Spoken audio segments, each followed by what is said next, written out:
Mais le Karamé, on monte à Tachung. Et enfin Bole. Super. Bien, on y va. Dans l'épisode précédent, James nous a emmenés voir la ville de l'or noir de Karamé. Et maintenant, nous nous dirigeons vers le nord-ouest jusqu'à Tachung, à la frontière entre la Chine et le Kazakhstan. Et puis nous irons vers le sud, à Bortala, en longeant la frontière. Nous verrons comment est la vie tout au bord de la Chine et continuerons notre voyage dans le Xinjiang. Bienvenue Carnet de route, je suis Tianjan, on reprend la route.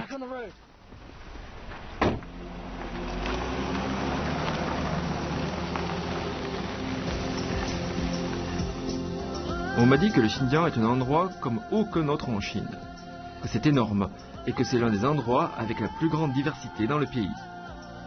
Il n'y a pas de navette touristique ici, il faut se débrouiller soi-même. Heureusement, le paysage tout au long des 6 heures de route pour aller à Tachung est beaucoup moins austère que le climat aride du désert de Karamé.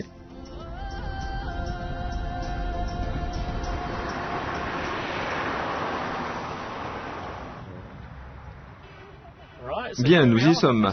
Voici Tachung, une petite ville très pittoresque, et elle compte effectivement le plus grand nombre d'habitants de l'ethnie russe de toute la Chine. En ce moment, je suis en train d'attendre mon ami Andrei, qui va me faire visiter la ville, quand il sera arrivé. Hey Andrei, здравствуйте. Comme c'est souvent le cas en Chine, la modernité a changé la ligne d'horizon de Tachung. Mais si vous savez où chercher, vous pouvez encore trouver des bâtiments de style russe. Donc, à votre gauche, le grand château de briques rouges avec toit vert et fenêtres blanches. C'est un vieux bâtiment russe construit par un homme d'affaires russe nommé Remazai Konishuefu. En 1910, il a fait venir de Russie le concepteur architectural et le maître d'œuvre. Avec des artisans habiles de Tachung, ils ont utilisé des matériaux de construction de qualité. Cela a mis 3 ans pour achever le projet de construction, c'était en 1914. C'était la maison la plus luxueuse et à la mode à cette époque. Selon les habitants les plus âgés de la ville, les briques utilisées pour construire cette demeure étaient acheminées à dos de moutons, une par une, depuis la Russie. On utilisait des moutons ? Bah oui. C'est assez incroyable. J'ai du mal à imaginer qu'on utilisait des moutons pour acheminer des briques depuis la Russie. C'est un peu étrange. Le propriétaire de la maison était probablement un peu excentrique, mais cela montre à quel point Tachung est proche de la Russie.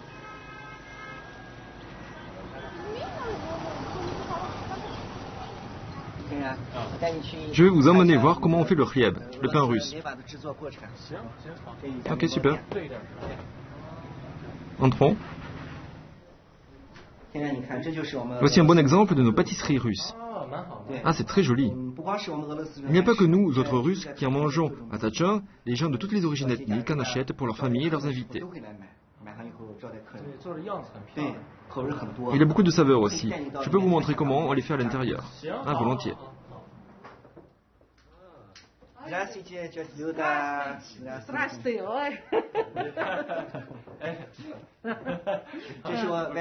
C'est mon ami de Pékin. Ravi de vous rencontrer.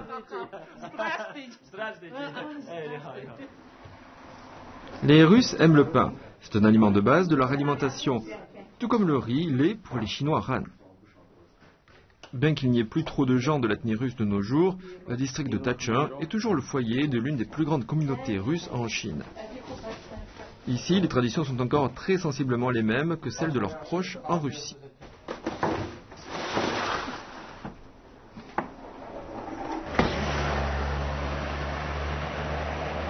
Andrei nous emmène à la rencontre de ses amis. Leur maison se trouve dans la banlieue idyllique de la ville. Mais si vous êtes à la recherche d'un hébergement, vous aurez probablement plus de chance en ville.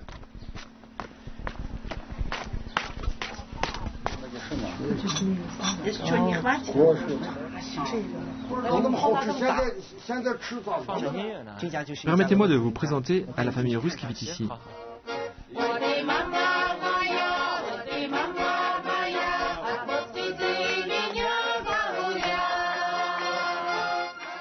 Honnêtement, je pensais que les Russes étaient plutôt réservés.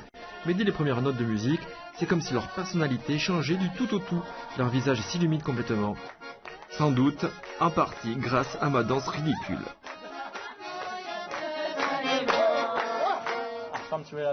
Je réalise que ce sont des gens très chaleureux, très sympathiques et qu'ils ont beaucoup de bonnes choses à manger.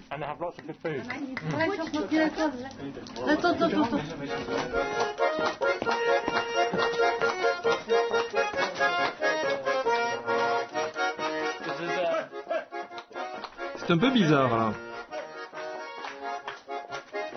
Et vous savez, les claquettes russes, c'est comme ça qu'on les fait.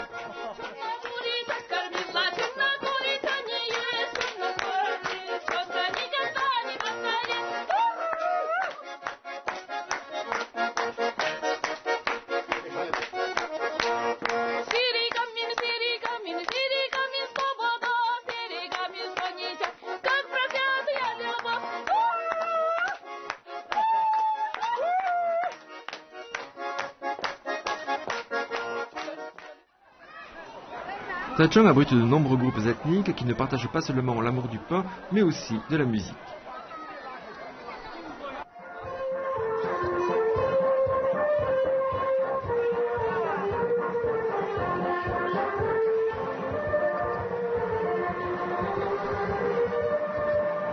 Nous dansons la danse de cour, un privilège autrefois réservé aux aristocrates de la Russie impériale. Je me demande quelle tête ils feraient en voyant les roturiers exercer cette danse en public.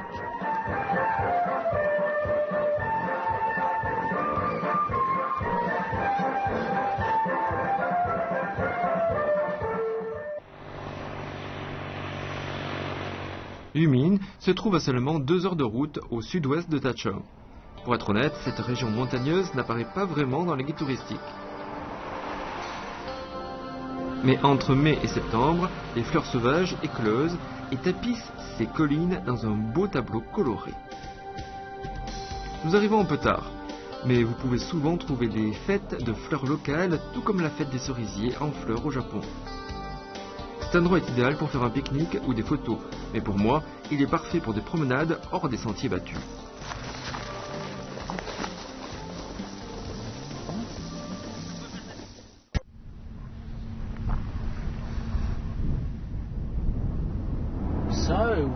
Nous avons déjà quitté Yumin et sommes entrés dans la préfecture autonome mongole de Bortala.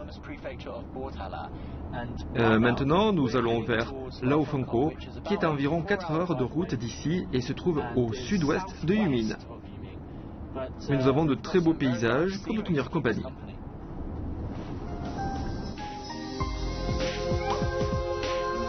À vrai dire, Bortala correspond exactement à ce que j'imaginais de la vie mongole sur les plaines.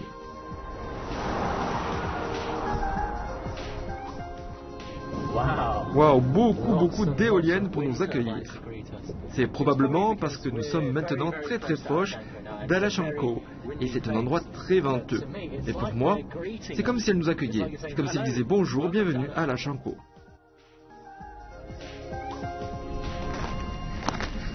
Alachanko est l'un des 3 principaux postes frontières du Xinjiang. Et bien qu'il ne figure généralement pas en tête de ma liste des endroits visités, ce lieu est une exception. Venez par ici, regardez cet endroit, c'est très beau. Oui, il y a une grande carte de la Chine en bas. C'est la carte de la Chine dessinée par terre. Regardez-la, c'est très intéressant. Donc je suppose que c'est fait de pierre blanche. C'est toujours la Chine, je suppose. C'est quelle partie de la Chine? La région de Bortala. Mais où est le Kazakhstan? Le Kazakhstan, venez par ici. Ah, c'est le Kazakhstan. C'est incroyable. C'est littéralement juste en face de nous. Oui, c'est ça. C'est une ville du Kazakhstan. Comment s'appelle cette ville? Dostik. Dostik? Comment dit-on bonjour en kazakh? Oh mon Dieu. Oh, bonjour Kazakhstan. Alachanko est le 2e plus grand poste frontière commercial de Chine. À la frontière du Kazakhstan, c'est aussi le seul poste d'entrée qui est desservi par le chemin de fer au Xinjiang.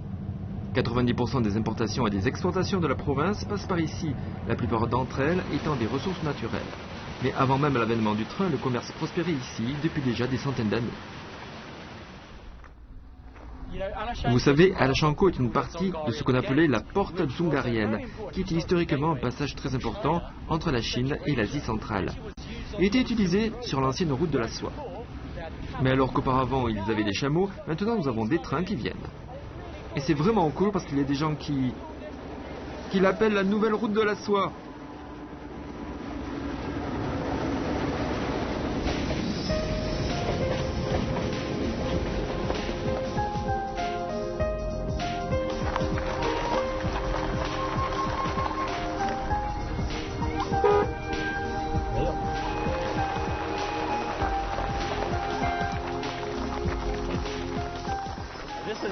C'est ce dont je parle, c'est la vraie vie.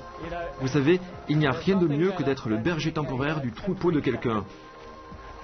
Et c'est ce que j'aime dans le Xinjiang. Vous avez ce genre de paysage naturel et vous avez le métier le plus naturel pour des gens d'ici.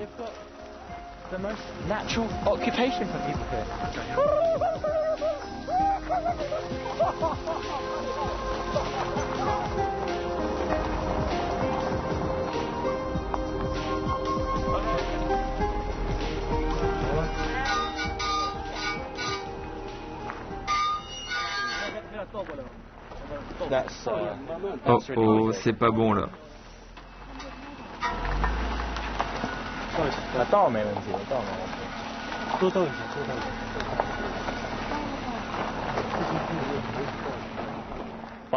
J'en profite pour vous présenter l'équipe. Bonjour, les gars. Dites bonjour à la caméra. On dirait qu'on a quelques problèmes. Oui. J'espère que ça ira, hein. Ça devrait aller. Allez, on reprend la route.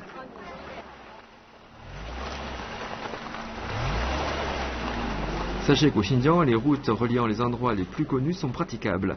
Mais quand vous êtes ici, dans les régions frontalières, les conditions ne sont pas aussi bonnes. Vous passerez probablement par des chemins chaotiques, mais il n'y a aucune raison de s'en inquiéter. Nous avons pris la route la plus rapide en quittant Alashanko et 2 heures plus tard, nous arrivons dans le district de Wenchuan et son site le plus remarquable, la prairie des tombes.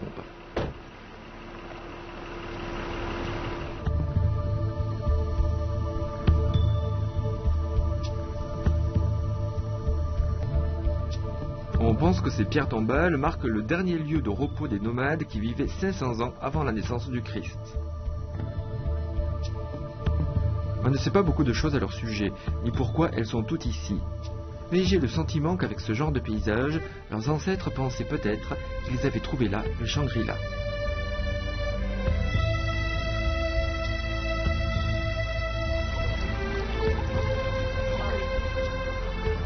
Tout près, il y a quelque chose d'encore plus ancien. Dans cette région nichée entre le Xinjiang et le Kazakhstan se trouve la réserve naturelle des salamandres d'Asie centrale. C'est l'habitat d'une créature très spéciale.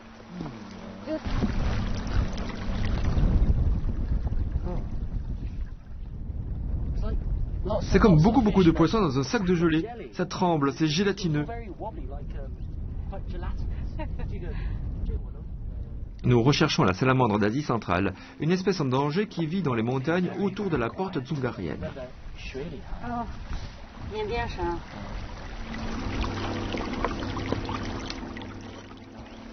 C'est juste un jeu de patience. Cette charmante dame essaie d'en trouver à nous montrer. Voici l'insaisissable salamandre d'Asie centrale. C'est vraiment une belle créature. Un peu comme une grenouille, n'est-ce pas? C'est cette charmante petite chose qui est dans le coin depuis... Oh, wow. En voici une encore plus grande. C'est plutôt impressionnant. Ces petites bêtes sont donc là depuis les dinosaures. Elles ont survécu à tant d'animaux qui ont disparu et elles survivent encore de nos jours, ici, au cœur du Xinjiang.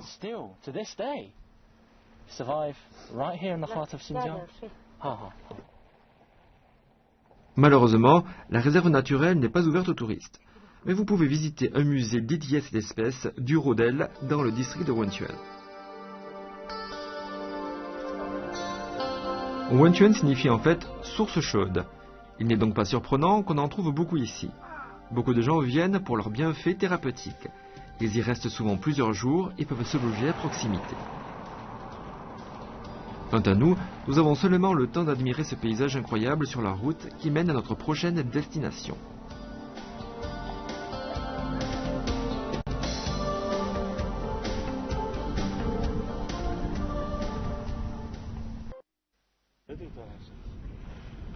C'est à 4 heures de route de la réserve naturelle. Je suis très heureux parce que nous nous dirigeons enfin vers le lac Seram, dont j'ai tellement entendu parler.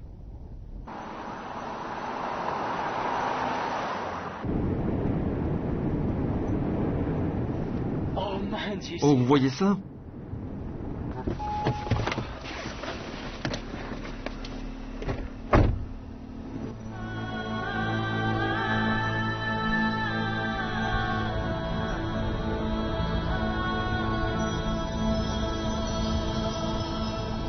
Quel spectacle grandiose! Pas étonnant que cet endroit signifie bénédiction en kazakh. Plus grand lac alpin du Xinjiang, le lac Seram est également le plus haut de la région, avec une altitude de plus de 2000 mètres au-dessus du niveau de la mer. Avec ses eaux qui semblent s'étendre à l'infini, le lac abreuve les pâturages balayés par le vent et les familles de centaines de bergers mongols et kazakhs qui vivent ici. Beaucoup d'entre eux n'auront jamais la chance de voir l'océan. Mais à quoi bon quand on a le lac Seram? Les habitants nous disent que Gengis Khan a amené les premiers Mongols au lac Seram. Quand il est arrivé ici lors d'une expédition vers l'ouest, beaucoup de ces hommes ont décidé de rester en voyant ce paysage accueillant. Vous pouvez goûter à la vie locale en séjournant dans une yourte mongole. Si cela ne vous dérange pas de partager avec d'autres clients, c'est un excellent moyen de découvrir la culture mongole authentique. Assurez-vous que vous pouvez gérer votre consommation d'alcool parce qu'ils aiment beaucoup faire des toasts. Et les chevaux sont donc importants pour la culture mongole. Tout à fait, les chevaux sont au cœur de notre culture. Je pouvais monter à cheval à l'âge de 5 ans. Nous traitons les chevaux comme un membre de la famille et aussi comme notre meilleur ami. Bonjour, on peut essayer vos chevaux? Bien sûr, pas de problème. Ah, c'est gentil. Vous savez comment monter à cheval? Pas du tout, je vais d'abord regarder comment vous faites. Ah, fantastique. Une vraie dame mongole va m'apprendre la manière de monter à cheval. À vrai dire, je ne suis jamais monté à cheval. Pour moi, c'est palpitant. Mais je ne vais pas me laisser intimider.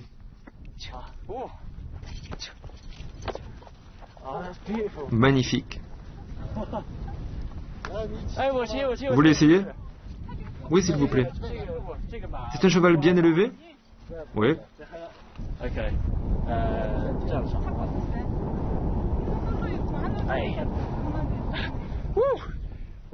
Bien, c'est comme monter sur une tour. Prenez ça avec votre main droite. Vous savez faire du cheval? Pas du tout. Vous pouvez peut-être m'apprendre. Laissez-le marcher lentement au début. Oh, c'est impressionnant.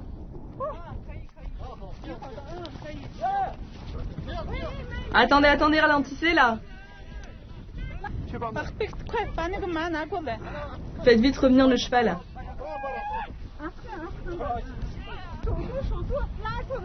Saisissez les rênes. Tirez en arrière. Oh mon Dieu, j'ai cru que j'allais tomber. Mais j'ai réussi à dompter la bête. C'était absolument terrifiant.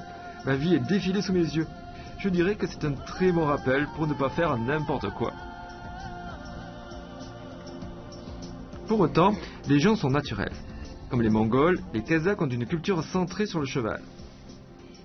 Leurs enfants apprennent à monter à un âge précoce.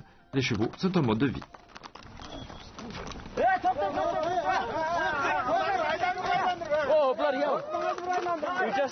Nous venons de tomber sur ces gens. Visiblement, ce sont des Kazakhs qui jouent une sorte de polo avec un mouton sans tête. C'est assez impressionnant.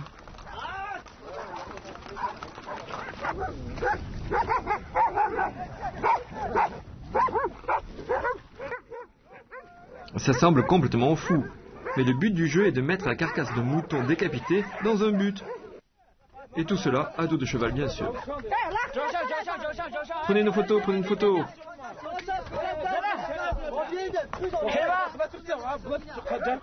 Attendez, ok?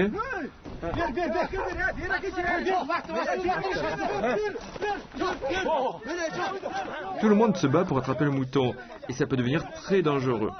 Mais pour les Kazakhs, c'est juste un de leurs passe-temps. C'est comme le football pour certains d'entre nous. Ce sont des vrais hommes de la nature, pas comme nous, les citadins.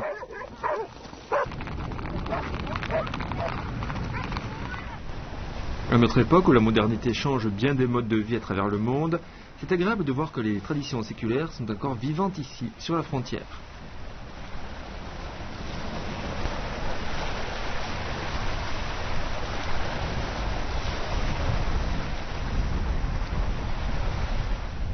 C'est le matin de notre deuxième journée ici. Alors que nous nous préparons à partir, nous tombons sur une cérémonie devant un obo mongol.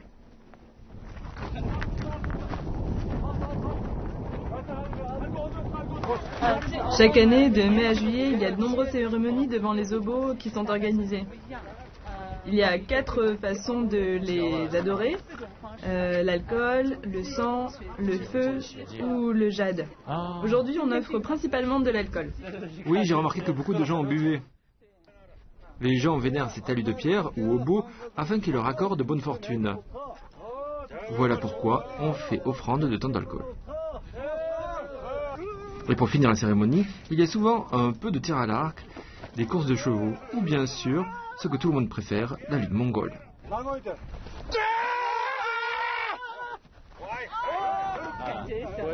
J'aimerais emprunter leur veste en cuir.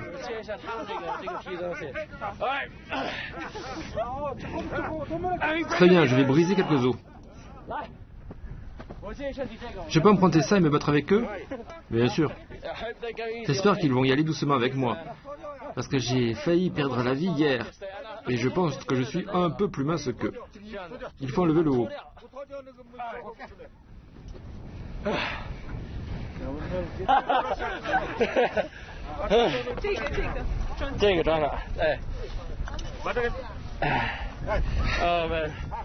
J'ai un peu d'appréhension ici. Je pense que je ne fais pas le poids. Mais nous verrons. Nous verrons. Ça va bien, hein? Je n'ai pas assez de ventre.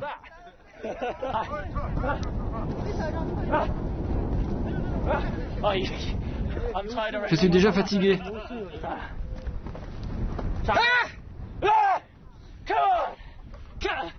Prenez mes lunettes, hein. Allez.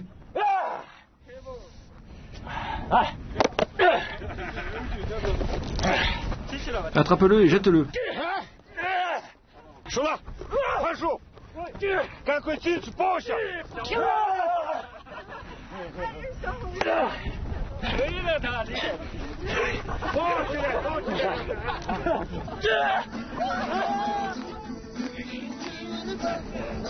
Oui, j'ai l'impression qu'il m'a laissé gagner. Outre la lutte, les Mongols sont également célèbres pour leurs chants et leurs danses. Ces gens chantent l'épopée de Zangar, un héros mongol. C'est une très longue histoire transmise par voie orale depuis plus de 600 ans, entièrement par le biais de la chanson. Il faut toute une vie pour apprendre cette épopée et pouvoir l'interpréter est un véritable exploit.